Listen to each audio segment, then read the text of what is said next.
faly manonona ny arahaba antsika tsiraray avy a manonona ny fiadanan'ny tompo amintsika rehetrarehetra misaotra an'Andriamanitra isika dia afaka mba hifampizarandray androany. Tamin'ny heriny isika dia niresaka hoe Andriamanitra miasa.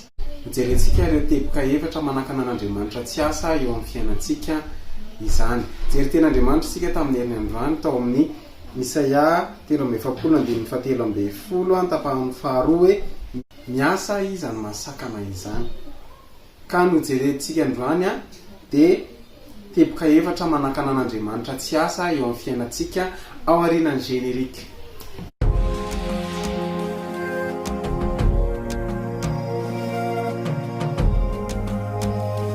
Inona avy ireo teboka efatra manakana an'Andriamanitra tsy asa eo amin'ny fiainako, eo amin'ny fiainantsika tsiraray avy? Voalohany,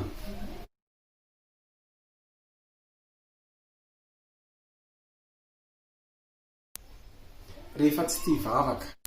Rehefa tsy tia mivavaka tsika, tsy tia mifanerasera amin'Andriamanitra ka na te hiasa ary Andriamanitra dia tsy afaka miasa amin'ny fiainantsika. Andriamanitra nilaza tao amin'ny Isaia 7:7-10 tapahany faharoa hoe miasa aho, iza no masakana hoe Andriamanitra. Izany hoe raha miasa Andriamanitra tsy misy masakana, fa za ihany manakana azy rehefa tsy tia miresaka aminy, rehefa tsy tia mifandray aminy. Tandremo zany, rehefa tsy tia mivavaka, rehefa tsy tia mifandray amin'Andriamanitra dia taka miteny amin'Andriamanitra hoe Tompo, aiza miasa amin'ny fiainako. Ka rehefa tsy mivavaka zany za sy ianao dia tsy miasa Andriamanitra, na te hiasa ary izy. Iny ihany koa ny antony faharoa manakana an'Andriamanitra tsy asa. Faharoa,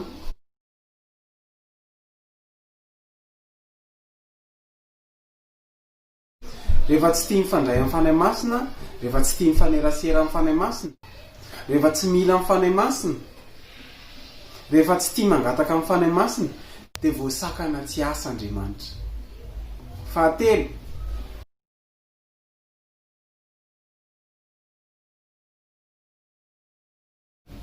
ny tsy finoana. Ny tsy finoana dia lalana voalohany manakana an'Andriamanitra tsy asa eo amin'ny fiainako sy eo amin'ny fiainanao. Rehefa tonga teo amin'ny tanàna iray Jesosy dia tsy afaka nanao ninina teo amin'io tanàna io izy satria inona ny antony? Tsy nino azy ny olona. Vakintsika atao Matio 7:7-7:20 zao vaky ny teny amin'ny anaran'i Jesosy. Ary tsy nanao asa lehibe maro teo izy noho ny tsy finoan'ireo. Ny tsy finoana zany dia manakana an'Andriamanitra tsy asa.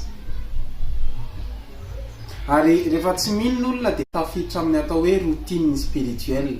Inona ilay routine spirituelle? Ny routine spirituelle dia manakana an'Andriamanitra tsy asa. Nandray rehefa miritsika mira fiderana any am-piangonana, rehefa mideran'Andriamanitra dia nandray lasa routine sisa ilay izy. Rehefa mihaino toriteny dia lasa routine sisa manao amen, amen, alleluia. Fa ny tena marina dia izao. Rehefa tsy raisitsika amin'ny finoana ilay izy dia izay manakana an'Andriamanitra tsy asa. Ka manomboka androany raha mihaino toriteny ianao, mihaino fampaherezana tahaka izao, midera an'Andriamanitra dia ataovy miaraka amin'ny finoana an'Andriamanitra zany fa ho hitanao ny fiantraikany. Ame ohatra kely andrandray tsika rehefa any am-piangonana sady mihira ny manandra tanana nefa ny avy eo rehefa mijery hoe lasa izy anona teo, lasa izy anona teo, dia tsisy fiantraikany ilay izy rehefa avy eo.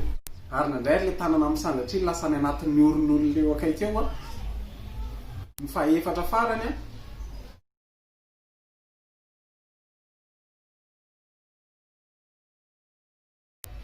manakana an'Andriamanitra tsy asa dia izao rehefa tsy mahafoy an'Andriamanitra na fotoana io ninonino dia manakana an'Andriamanitra tsy asa eo amin'ny fiainana. Ka na te hanatanteraka zavatra ary Andriamanitra dia tsy afaka manatanteraka izy. Ny zavatra efatra manakana an'Andriamanitra tsy asa dia izao. Voalohany rehefa tsy mivavaka. Faharoa, raha tsy tia mifandray amin'ny fanahy masina, tsy mila amin'ny fanahy masina, rehefa tsy mifanerasera amin'ny fanahy masina, tsy mangataka amin'ny fanahy masina. Ary fahatelo, ny tsy finoana dia manakana an'Andriamanitra tsy asa. Ary ny fahaefatra farany rehefa tsy mahafoy dia na te asa ary Andriamanitra dia manakana an'Andriamanitra tsy asa zany. Raha inona hatramin'ny teraray zany afatra zany dia ahita ny voninahitran'Andriamanitra ianao. Androany dia te hilaza aminao tsy ny olona manandratra anao, tsy ny karamanao no manandratra anao, tsy ny firenena no manandratra anao, fa Andriamanitra no manandratra anao.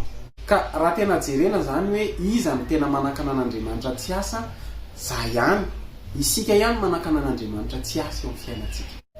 Za ihany manakana an'Andriamanitra tsy hanatanteraka zavatra eo amin'ny fiainana. Tsika ihany manakana an'Andriamanitra tsy hanatanteraka zavatra eo amin'ny fiainantsika. Vavaka antsika tompoko.